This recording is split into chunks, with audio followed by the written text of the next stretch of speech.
بقرعید آنے والی ہے، تو آج کا جو سیشن ہمارا ہے ٹوٹلی قربانی کے مسائل سے متعلق ہے۔ وہ مسائل جو عام طور پہ لوگ قربانی سے متعلق پوچھتے ہیں، اور چونکہ مسائل بہت زیادہ ہیں اس لیے 2 سیشن میں یہ کمپلیٹلی مسائل جو کمپلیٹ مسائل ہیں وہ ریکارڈ کرواؤں گا۔ تو آج کا جو سیشن ہے وہ ہے قربانی کے مسائل، ایپیسوڈ نمبر 1، اور پھر دوبارہ اگلے ایپیسوڈ میں انشاءاللہ بقیہ جو مسائل رہ جائیں گے وہ میں ریکارڈ کرواؤں گا، اور اگر اس کے بعد بھی رہ گئے تو تیسرے ایپیسوڈ میں ریکارڈ کروا دیں گے ہم اس کو۔ تو آپ نے قربانی سے متعلق یہ مسائل زیادہ سے زیادہ لوگوں میں شیئر کرنے ہیں۔ پہلا سوال ہے جی، کہ مختلف لوگوں کے سوال ہیں، میں نام نہیں لیتا، بہت سارے لوگ مختلف سوال پوچھتے رہتے ہیں، تو اب نام لیے بغیر جلدی جلدی اس میں سوالات پڑھتا ہوں۔ پہلا سوال ہے، کیا قربانی سنت ہے یا واجب ہے؟ دیکھیں، قربانی مالدار شخص پر واجب ہے، گو کہ یہ مسئلہ اسلاف میں اختلافی ہے۔ بعض اسلاف اس کے قائل ہیں کہ یہ سنت مؤکدہ ہے، بعض اس کے قائل ہیں کہ یہ واجب ہے۔ سنت مؤکدہ بھی واجب کے قریب قریبی ہوتی ہے، لیکن قربانی جو ہے وہ واجب ہے۔ اس کی دلیل نبی صلی اللہ علیہ وسلم کی یہ صحیح حدیث ہے، من وجد سعۃ لأن یضحی فلم یضحی فلا یقربن مصلانا۔ جس شخص میں قربانی کی گنجائش ہو قربانی کرنے کی اور وہ قربانی نہ کرے تو ہماری عیدگاہ کے وہ قریب بھی نہ پھٹکے۔ تو یہ بڑی شدید وعید ہے۔ بعض حضرات یہ دلیل دیتے ہیں کہ حضرت ابو بکر اور عمر رضی اللہ تعالی عنہما قربانی نہیں کرتے تھے، اور حدیث کے الفاظ ہیں کراہیۃ ان یقتدی بہما، اس خوف سے کہ لوگ ان کی اقتدا کرنا نہ شروع کر دیں۔ تو اس کا جواب یہ ہے کہ سیدنا ابو بکر اور سیدنا عمر رضی اللہ تعالی عنہما یہ دونوں صحابہ غریب تھے، مسکین تھے، پیون زدہ کپڑے پہنا کرتے تھے۔ تو آپ نے قربانی اس لیے نہیں کی کہ اگر آپ قربانی کرتے تو لوگ سمجھتے کہ غریبوں پر بھی یہ لازم ہے، ورنہ اصولی طور پر دیکھا جائے کہ یہ کیسے ممکن ہے کہ ابو بکر و عمر نبی کی سنت کو چھوڑ دیں، اور چھوڑیں بھی اس لیے تاکہ ایسا نہ ہو ہم کریں تو لوگ قربانی کرنا شروع کر دیں گے، تو بالکل ایک عجیب سی بات ہو جائے گی۔ صحابہ تو نبی کے عمل کو زندہ کرتے تھے تاکہ لوگ اس کو کریں۔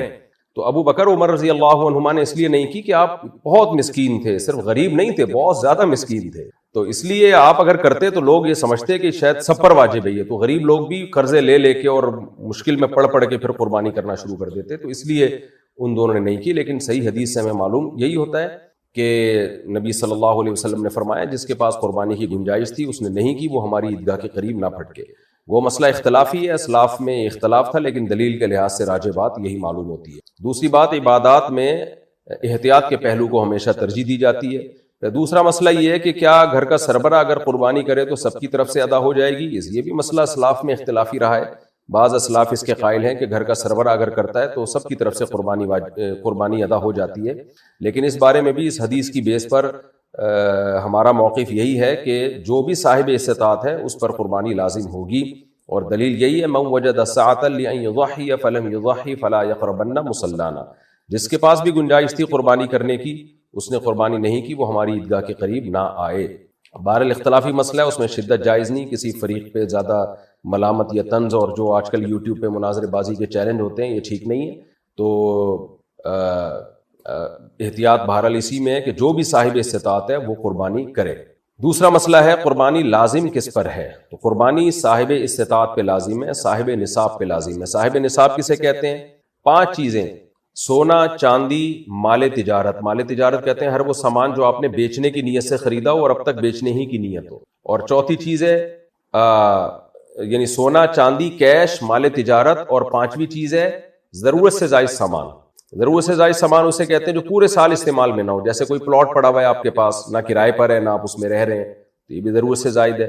کوئی گھر آپ نے بنایا ہوا ہے، نہ کرائے پہ دیا ہوا ہے نہ اس میں آپ رہتے ہیں تو یہ بھی ضرورت سے زائد ہے۔ کوئی گاڑی آپ کے پاس ہے، پورے سال استعمال ہی نہیں ہوتی وہ بھی ضرورت سے زائد ہے۔ ڈنر سیٹ گھر میں پڑے ہوئے ہیں، شوکیس میں سجا کے رکھے ہیں، پورے سال استعمال ہی نہیں ہوئے تو وہ بھی ضرورت سے زائد ہے۔ تو ضرورت سے زائد سامان یا سونا یا چاندی یا کیش اماؤنٹ یا تجارتی مال اگر آپ کے پاس 52.5 تولہ چاندی کے برابر ہے، آج کی تاریخ میں 52.5 تولہ چاندی کی جو بھی قیمت ہے وہ آپ سرچ کر لیں، بلکہ بقرعید کے دن جو بھی 52.5 تولہ چاندی کی قیمت ہوگی وہ آپ سرچ کر لیے گا، تو 1.5-2 لاکھ روپے بنتی ہے میرا خیال ہے۔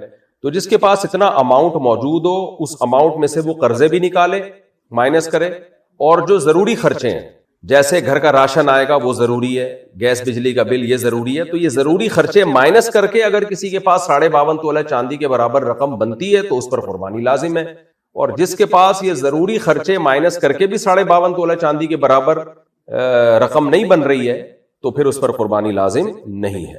خواتین کے پاس عام طور پر چونکہ گولڈ ہوتا ہے اور کچھ نہ کچھ پیسے بھی ہوتے ہیں ان کے پاس، تو اور قرضہ نہیں ہے اگر، اور گھر کا راشن بھی خواتین نے نہیں ڈالنا ہوتا، وہ تو مردوں کی ذمہ داری ہے، تو گیس بجلی کا بل بھی مرد دے رہے ہوتے ہیں، تو اس لیے آج کے زمانے میں عام طور پہ خواتین پہ قربانی زیادہ لازم ہو رہی ہوتی ہے، مردوں پہ کم لازم ہو رہی ہوتی ہے، کیونکہ گولڈ ہوتا ہے خواتین کے پاس اور شریعت نے ان کے ذمے کوئی خرچے ڈالے نہیں ہیں، مردوں کے ذمے تو بہت سارے خرچے ہوتے ہیں، تو ایسی صورت میں خاتون پر بھی قربانی لازم ہوگی۔ ہاں، خاتون کی طرف سے ان کا شوہر قربانی کر سکتا ہے اجازت سے۔ شوہر نے اگر اپنی بیوی کی طرف سے قربانی کر دی، قربانی کرنے کے بعد بتایا کہ میں نے تمہاری طرف سے قربانی کر دی ہے، تو قربانی ادا نہیں ہوگی، پہلے وہ بتائے گا کہ میں آپ کی طرف سے قربانی کر رہا ہوں، وہ اجازت دے دے تو ٹھیک ہے۔ اجازت دینے کے لیے بس خاموش رہنا بھی کافی ہے، زبان سے کہہ دینا بھی کافی ہے، خاموش رہنا بھی کافی ہے، شوہر بیگم کو فون کر دے بیگم تمہاری طرف سے میں قربانی کر رہا ہوں، تو اطلاع دے دے گا تو یہ اطلاع بھی کافی ہے۔ یہ تو ہو گیا جی مختصراً قربانی کے لازم ہونے کا مسئلہ۔ اب یہ بہت اہم سوال کیا جاتا ہے کہ کون سے عیب ایسے ہیں جن کی وجہ سے قربانی جائز نہیں ہوتی جانور کی؟ لوگ یہ سوال پوچھتے ہیں، ٹوٹے ہوئے سینگ والے جانور کی قربانی کا کیا حکم ہے، یا وہ جانور جس کا سرے سے سینگ ہی نہیں ہے؟ تو دیکھیں، ٹوٹا ہوا سینگ ہو یا سرے سے سینگ ہو ہی نہیں، دونوں جانوروں کی قربانی جائز ہے۔ ہاں، اگر جانور کا سینگ اکھاڑ دیا اور جڑ سے اکھاڑ دیا جس کی وجہ سے اس کے دماغ پہ چوٹ لگی ہے تو پھر ایسے جانور کی قربانی جائز نہیں ہے۔ عام طور پر آج کل لوگ جانور کا سینگ جو ہے وہ گھس دیتے ہیں، تو اس جانور کی قربانی جائز ہے۔ لیکن یہ جو میں نے سنا ہے کہ جو جانور کا سینگ گھستے ہیں یا اس میں کچھ ایسا جلاتے ہیں اس سے جانور کو تکلیف بہت ہوتی ہے، تو غیر ضروری تکلیف جانور کو دینا اس کا بہرحال گناہ ہوگا، لیکن بغیر سینگ والے کی قربانی جائز ہے۔ ہاں، سینگ ٹوٹ گیا لڑائی وڑائی کے دوران اور اکھڑ گیا جس سے دماغ کو زد پہنچی ہو تو پھر جائز نہیں ہے۔ دوسرا کون سے عیب ہیں؟ اندھے جانور کی قربانی جائز نہیں ہے، اگر ایک آنکھ کی بینائی بالکل گئی ہوئی ہے اس کی قربانی بھی جائز نہیں ہے۔ لنگڑے جانور کی قربانی، بعض دفعہ آپ جانور خریدتے ہیں جانور لنگڑا ہوتا ہے، تو اگر اتنا لنگڑا ہے کہ وہ پاؤں زمین پہ ٹکا ہی نہیں پا رہا تو اس کی قربانی جائز نہیں، اور اتنا اگر لنگڑا ہے کہ وہ پاؤں کم از کم اس کو چلانے کے قابل بنا رہا ہے، زمین پہ ٹکا لیتا ہے اور چل لیتا ہے کچھ نہ کچھ، تو اس جانور کی قربانی جائز ہے۔ کان یا دم کٹے ہوئے جانور کی قربانی، اس میں مختلف اقوال ہیں۔ بعض فقہا نے یہ لکھا ہے کہ 1/3 اگر دم کٹی ہوئی ہے، 1/3 کان کٹا ہوا ہے تو قربانی جائز نہیں ہے۔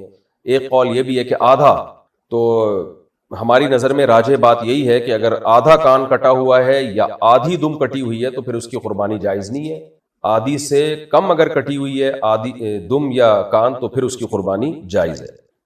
خراب تھن والے جانور کی قربانی، گائے کے 4 تھن ہیں، اگر 2 تھن خراب ہیں تو اس کی قربانی جائز نہیں ہے، اگر 1 تھن خراب ہے تو جائز ہے۔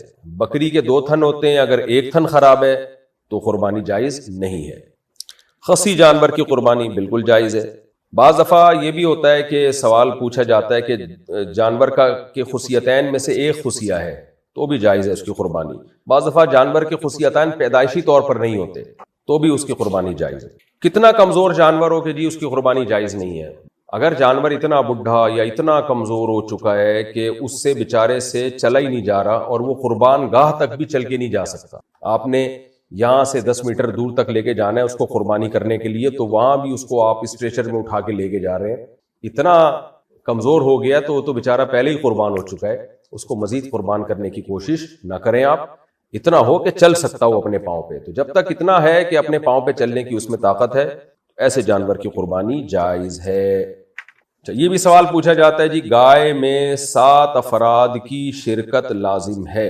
اچھا، اس سے پہلے ایک اہم سوال کہ معذور جانور کی قربانی تو جائز نہیں ہے، جیسے ہم نے بتایا ٹانگ ٹوٹی ہوئی ہے اتنی کہ زمین پہ ٹکا ہی نہیں سکتا وہ، بعض دفعہ جانور کو گراتے ہوئے قربانی کرتے ہوئے وہ معذور ہو جاتا ہے، تو خوب سمجھ لیں اگر قربانی کے لیے جانور کو گراتے ہوئے اس میں کوئی عیب پیدا ہو گیا تو اس عیب سے کچھ نہیں ہوتا، ایسے جانور کی قربانی جائز ہے۔ بعض دفعہ اتنے موٹے تازے بیل ہوتے ہیں کہ آپ جب ان کو گرا رہے ہوتے ہو تو 2-4 بندے وہ پہلے گرا چکا ہوتا ہے، اور پھر اس کو گراتے ہوئے اس بیل کی ٹانگ ٹوٹ گئی یا آنکھوں کی بینائی چلی گئی، تو چونکہ وہ قربانی کے دوران ہی کا ایک پروسیس ہے، قربانی کے دوران کا ہی ایک عمل ہے، تو اس سے کوئی فرق نہیں پڑتا، ایسے جانور کی قربانی بھی جائز ہے۔ اسی سے ایک مسئلہ یہ بھی ہے کہ بعض جانور بڑے وحشی ہوتے ہیں، آپ کے قابو میں وہ آتے ہی نہیں ہیں، تو ایسے جانور کو پہلے فائر کرنا پڑتا ہے، گولی مارنی پڑتی ہے، اس کے بعد جا کے وہ قابو میں آتے ہیں۔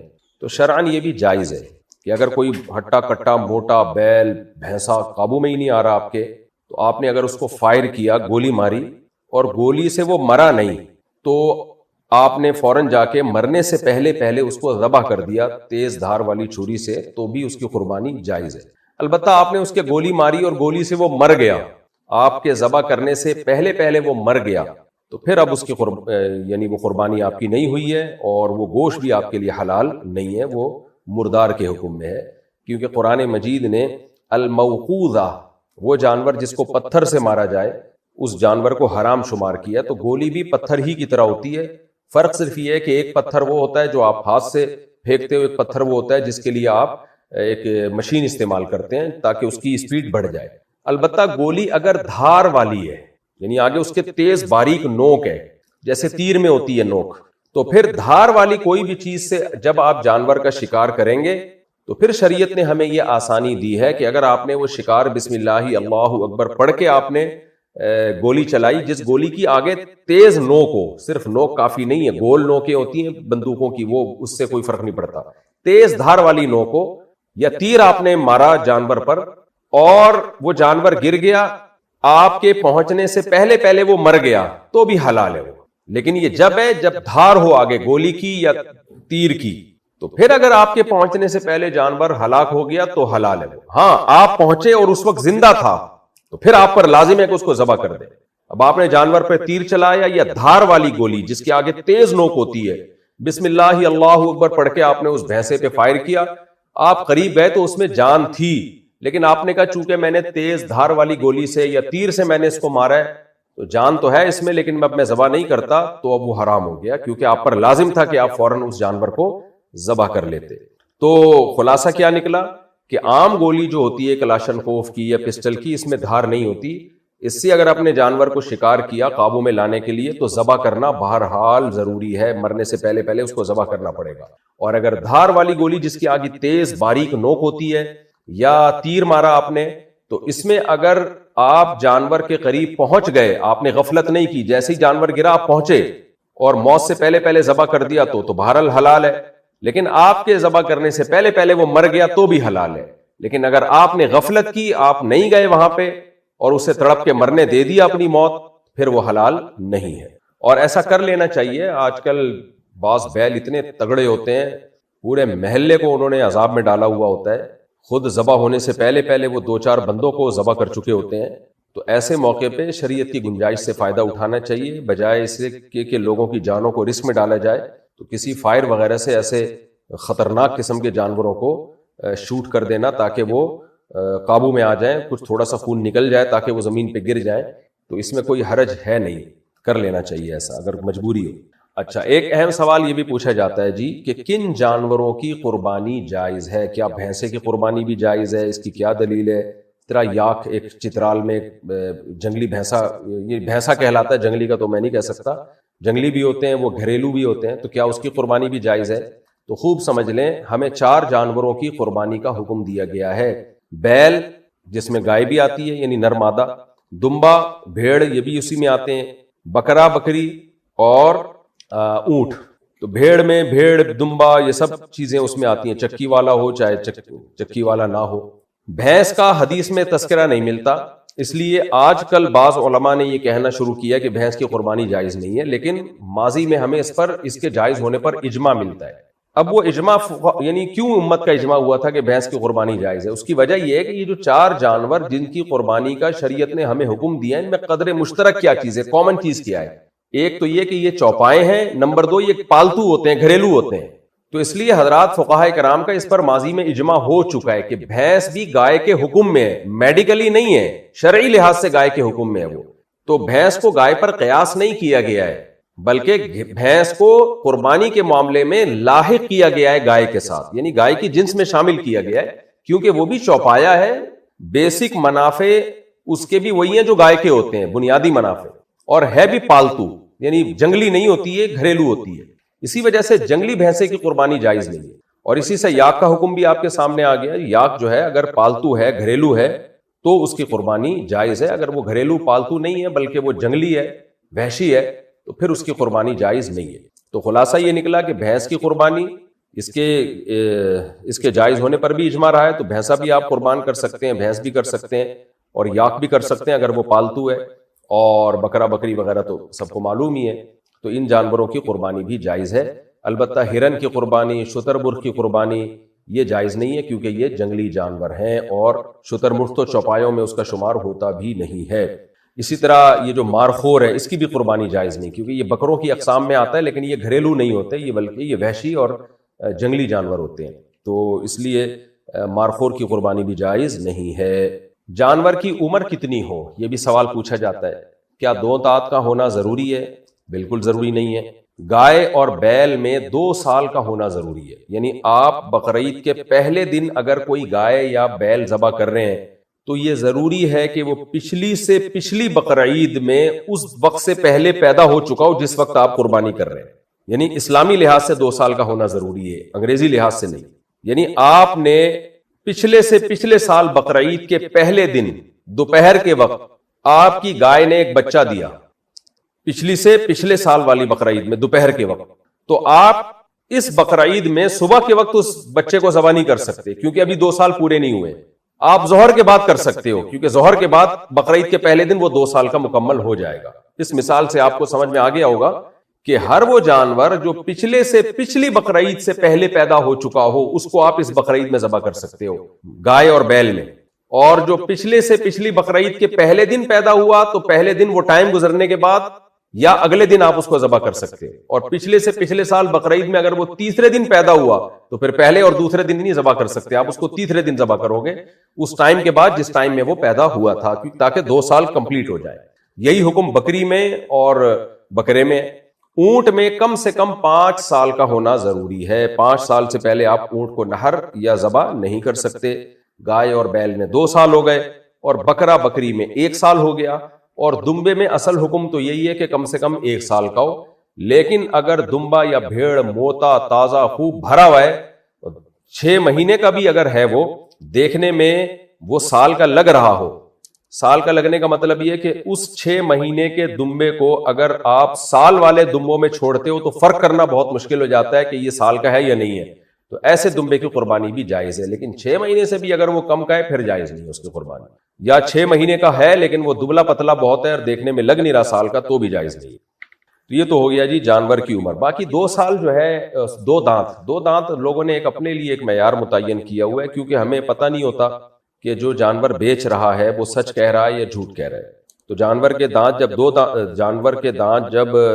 2 دانت ہو جاتا ہے نا، جانور دندیا کہتے ہیں میرا خیال ہے اس کو، کہ 2 دانت کا جب جانور ہو گیا تو پھر یقین ہوتا ہے کہ یہ 2 سال سے اوپر کا ہی ہے، کیونکہ 2 سال کے بعد ہی جانور 2 دانت نکالتا ہے۔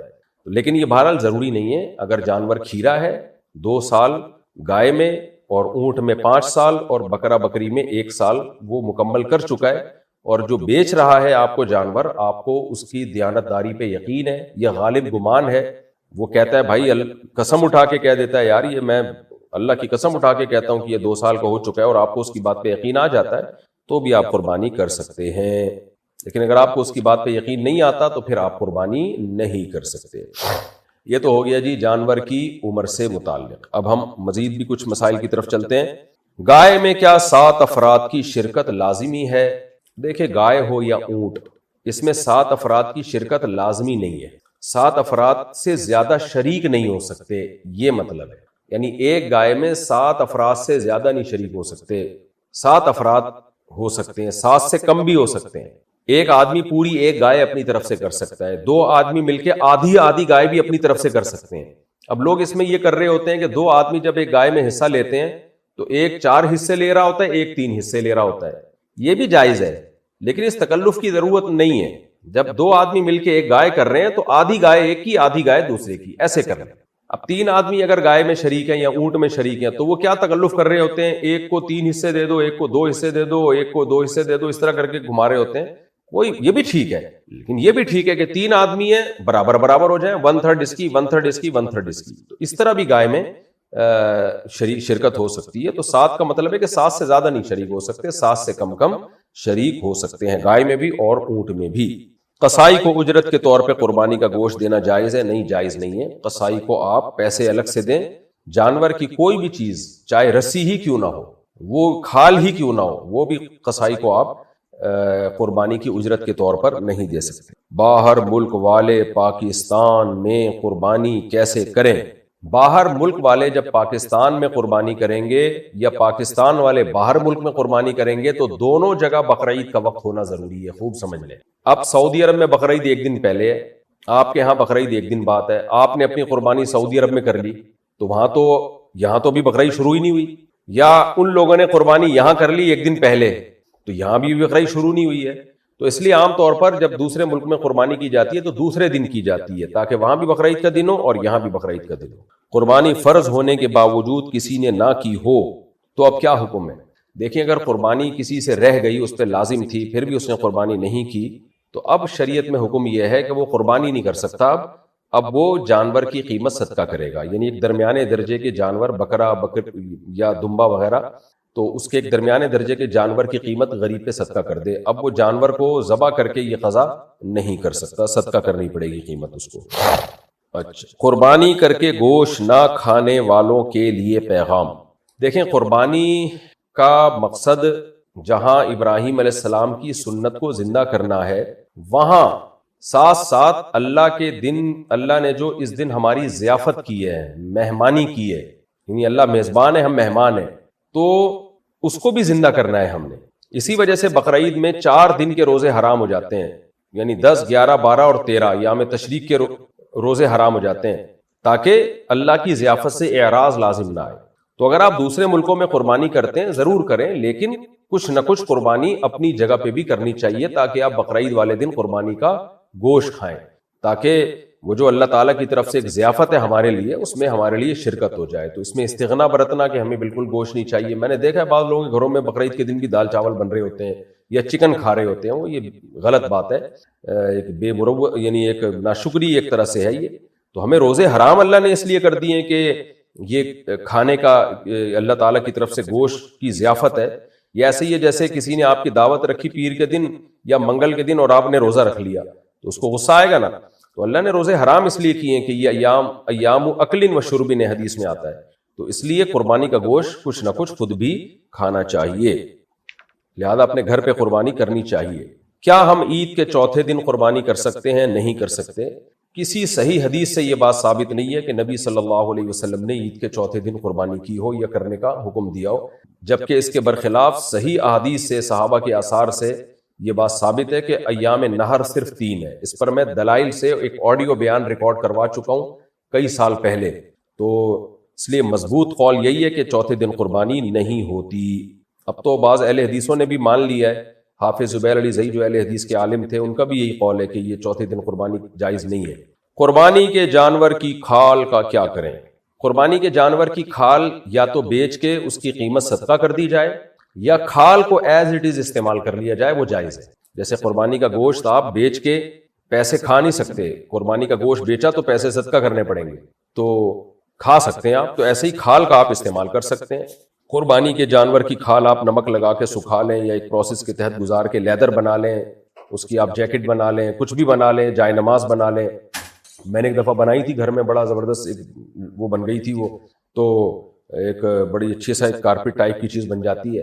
تو ایسے تو استعمال جائز ہے آپ کا، لیکن اگر آپ نے اس کو بیچا تو پھر اس کی قیمت آپ کو صدقہ کرنی پڑے گی، اور قصائی کو اجرت میں آپ قربانی کی کھال نہیں دے سکتے۔ جانور کا گوشت غریبوں میں کتنا دینا چاہیے؟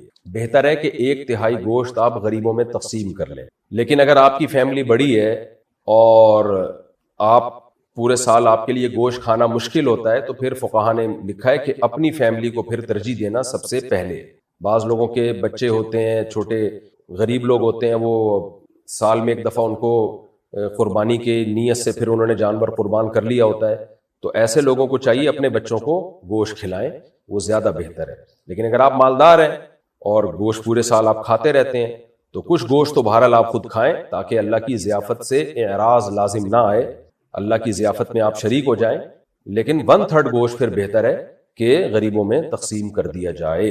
کیا رات کے وقت قربانی جائز ہے؟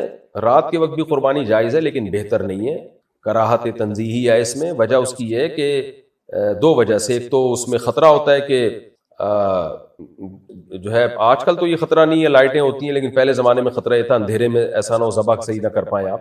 لیکن ایک دوسری بات تو آج بھی ہے، وہ یہ کہ قربانی شاعر اسلام میں سے ہے، اور اسلام میں جتنے بھی شاعر ہیں وہ دن کی روشنی میں ہوتے ہیں. آپ حج دیکھ لیں، یعنی جو وقوف عرفہ ہے، جمعے کی نماز ہے، عید کی نمازیں ہیں، سب شاعر اسلام میں سے ہیں نا. تو ایسے ہی بقرعید کی قربانی بھی، تبھی بقرعید کے دن نبی صلی اللہ علیہ وسلم عید کی نماز جلدی پڑھا کرتے تھے، تاکہ ہم جلدی جو ہے نا اول وقت میں ہی ہم قربانی کر لیں دن کی روشنی میں.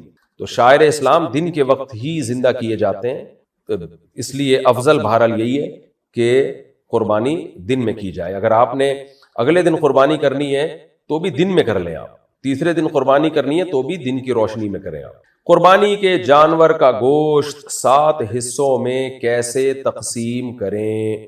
بھی بہت اہم سوال ہے، خوب سمجھ لیں. دیکھیں، قربانی کے جانور میں جب 7 آدمی یا 5 یا 6 یا 4 یا 2 شریک ہوں گے تو جانور کے گوشت کو تول کے تقسیم کرنا لازم ہے، بالکل برابر سرابر، ذرہ برابر بھی تبدیلی نہیں ہونی چاہیے، کمی بیشی نہیں ہونی چاہیے، کیونکہ اس میں سود کا خطرہ ہوتا ہے. کسی بھی طرف گوشت تھوڑا سا زیادہ چلا گیا نا تو گوشت سودی اموال میں سے ہے، تو وہ اضافہ سود کہلائے گا. کیونکہ جب تقسیم کا عمل ہوتا ہے تو اصل میں خرید و فروخت کا عمل ہو رہا ہوتا ہے، مشترک گوشت ہے سب کا، تو ہم اپنے حصے کا گوشت اس کو بیچ رہے ہوتے ہیں، اس کے حصے کا گوشت ہم خرید رہے ہوتے ہیں. تو گوشت ربوی اموال میں سے، سودی اموال میں سے، اس میں برابری ضروری ہے. تو اب لوگوں کو ہم سمجھاتے ہیں یہ بات، لوگ کہتے ہیں بھائی ہم راضی ہیں، تھوڑا سا گوشت اس کے پاس زیادہ چلا گیا، تھوڑا ادھر زیادہ چلا گیا، ہم جب خوش ہیں تو کیا جا رہا ہے؟ بھائی سودی اموال میں آپ خوشی رضا کا مسئلہ نہیں ہے، آپ خوش بھی ہو تو بھی جائز نہیں ہے. تو اس لیے قربانی کے جانور کے گوشت کے جب 7 حصے کریں بالکل ایگزیکٹ تول کے برابر سرابر. اور اگر اس ٹینشن سے آپ بچنا چاہتے ہیں تو اس کے لیے ایک ہیلہ ہے، تدبیر ہے. وہ ہیلہ اور تدبیر یہ ہے کہ دیکھیں، جب جانور ذبح ہوا، شروع میں آپ نے کیا کیا، کلیجی لوگ نکال لیتے ہیں، تو کلیجی کو کے 7 حصے کریں، اس میں ایک ایک بوٹی ملا دیں اور تھوڑی سی کلیجی رکھ لیں، پھر کلیجی کو تقسیم کر دیں آپ، اور آخر میں جو گوشت کے 7 ڈھیریاں بنیں گی ان میں تھوڑی تھوڑی کلیجی سب میں ملا دیں. پھر اگر کمی بیشی ہو بھی گئی تو جائز ہی ہے، پھر اندازے سے بھی آپ تقسیم کر سکتے ہیں، پھر تولنا ضروری نہیں ہے. یعنی جب اس کے مخالف جنس کی چیز اس میں شامل ہو جائے گی تو پھر برابری ضروری نہیں ہے. علماء کو جو سودی مسائل کو جانتے ہیں ان کو تو یہ بات بہت آسانی سے سمجھ میں آ جائے گی، عوام کو سمجھانا تھوڑا سا مشکل ہوتا ہے. تو کیونکہ جب مخالف جنس کی چیز آ جائے گی نا، کلیجی کی جنس گوشت کی جنس سے الگ کہلاتی ہے.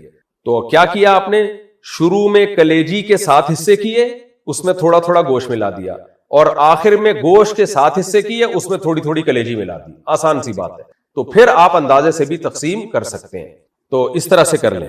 اور اگر کلیجی کے 7 حصے نہیں کر رہے تو پائے 4 حصوں میں ملا دیں اور باقی 3 میں کلیجی ملا دیں، یہ بھی ٹھیک ہے. تو پھر جو ہے برابری ضروری نہیں ہے. لیکن اگر آپ نے یہ نہیں کیا، کلیجی یا پائے نہیں ملائے ان میں، اور گوشت کی 7 ڈھیریاں بنا دی اور اندازے سے تقسیم کر لیا، تو پھر وہ کسی کے لیے بھی کھانا بھی جائز نہیں ہے. وہ قربانی تو آپ کی ہو جائے گی، واجب ادا ہو جائے گا، لیکن وہ گوشت کھانا پھر کسی کے لیے جائز نہیں ہوگا، کیونکہ اس میں جو جہاں بھی تھوڑا سا اضافہ چلا گیا وہ سود کے حکم میں ہوگا، اور وہ کسی بوٹی کوئی متعین نہیں ہوگی کہ یہ اضافی ہے، بلکہ وہ جو ہے خلط ہو گئی ہے اس کے اندر. تو یہ مسئلہ عوام یعنی علماء کو تو آسانی سے سمجھ میں آ جاتا ہے، عوام کے لیے اس کو سمجھانا تھوڑا مشکل ہے. تو آپ صرف اتنا کر لیں جیسے میں نے بتایا کہ جب اونٹ یا گائے کے 7 حصے آپ کریں گے تو ہر حصے میں تھوڑی تھوڑی کلیجی ملا دیں، تاکہ یہ اس مشکل سے ہی آپ بن جائیں. پھر چاہے تول کے تقسیم کریں چاہے اندازے سے تقسیم کریں، وہ آپ کا مسئلہ ہے. یہاں لوگ ایک سوال یہ پوچھتے ہیں، بھئی ہمارے تو سارے گھر میں ہی افراد ہیں، 7 کے 7 شریک گھر میں ہی ہیں، ایک حصہ ابا کا ہے، ایک امی کا، ایک شوہر کا، ایک بیگم کا، ایک بڑے بیٹے کا، ایک منجلے بیٹے کا، ایک منجلی منی آپی کا، آج کل نام بھی ایسے ہوتے ہیں نا، بڑی آپی چھوٹی آپی، تو 7 ایک ہی ہیں، ایک ہی گھر میں شریک ہیں. تو پھر تقسیم کی ضرورت ہی نہیں ہے. جب 7 ایک ہی گھر میں، ایک ہی فریزر میں پورا گوشت دھڑام سے چلا جائے گا تو سب نکال کے کھاتے رہیں گے. تو یہ وہاں ہے، یہ وہاں آپ کو مسئلہ ہوگا جہاں ڈیوائڈ کرنا پڑے. اب ایک حصہ بھی اگر آپ کو تقسیم کرنا پڑ رہا ہے، یعنی 6 افراد اس گھر کے، ایک پڑوسیوں کا حصہ ہے، تو پھر وہی 7 ڈھیریاں پوری بنانی پڑیں گی آپ کو، تاکہ اس ایک پڑوسی کا حصہ آپ نکال سکیں. تو پھر اس میں وہی بات ہے کہ اس میں تھوڑی کلیجی ملانی پڑے گی آپ کو، تاکہ مخالف جنس کی چیز جو ہے اس گوشت میں شامل ہو جائے. اچھا بھائی، قربانی کے دنوں میں جو گندگیاں پھیلتی ہیں بہت ہی بغیرتی. اسلام جو کہتا ہے کہ صفائی نصف ایمان ہے، اس میں آپ قربانی کر رہے ہو اور غلاظت کا ڈھیر بنا دو پورے شہر کو، تو یہ تو آپ اپنے ثواب کو ضائع اور برباد کر رہے ہو. اس پہ میں الگ سے بھی انشاءاللہ ریکارڈ کرواؤں گا، پچھلے سال بھی ریکارڈ کروایا تھا. دیکھو جب جانور آپ پالتے ہو اس صفائی کا خیال کریں آپ. اور میں نے آپ کو اپنا بھی ایک واقعہ سنایا تھا صرف موٹیویشن کے لیے. میں اونٹ لے کر آیا تھا 2 سال پہلے، تو میں نے جو جمعدار تھے ان کے ذمے لگایا کہ آدھے گھنٹے بعد نہ مجھے ایک خون کا دھبا اور ایک بوٹی اور ایک گوبر کا نشان نظر نہیں آنا چاہیے. تھوڑے سے آپ اضافی پیسے دیں جمعدار کو، ایک دم نیٹ کلین چمکا دے گا. جب آپ اتنے لاکھ کا جانور خرید سکتے ہو تو چند ہزار یا چند سو روپے آپ صفائی میں نہیں لگا سکتے؟ تو خود بھی کریں، خود نہیں ہوتا کسی جمعدار سے کہیں، لیکن پتہ ہی نہ چلے کہ یہاں کوئی جانور ذبح ہوا ہے.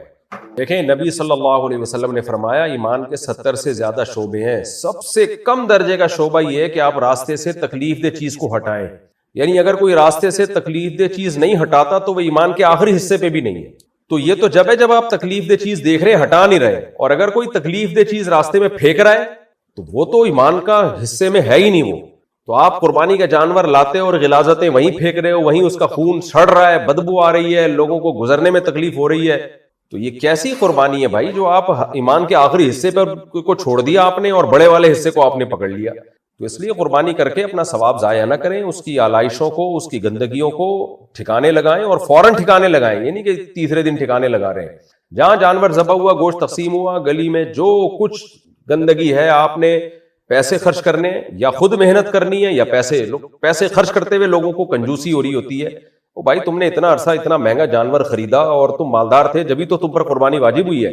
اور کھلانے پلانے میں کتنا خرچہ ہوا، اب 1000 2000 4000 5000 تم سے صفائی پہ خرچ نہیں ہوتے تو جمعداروں کو لائیں، زیادہ پیسے دیں. بولے آدھے گھنٹے کے بعد یہ شیش محل بنا دو اس کو. میں نے تجربہ کیا، جمعداروں کو آپ ذرا زیادہ پیسے دیں، وہ بہترین طریقے سے کام کرتے ہیں. پیسے نچوڑ کے دیں گے، پھر وہ کام میں ڈنڈی مارتے ہیں، تو ان کی بھی روزی روٹی مل جائے گی ان کو. تو اس طرح سے خود سب نے اپنی گلیوں کو، محلوں کو صاف رکھنا ہے، اور ایسا نہیں کرنا کہ اپنے قربانی کے ثواب کو آپ نے لوگوں کو تکلیف پہنچا کے ضائع کرنا ہے. ایسا نہیں کرنا.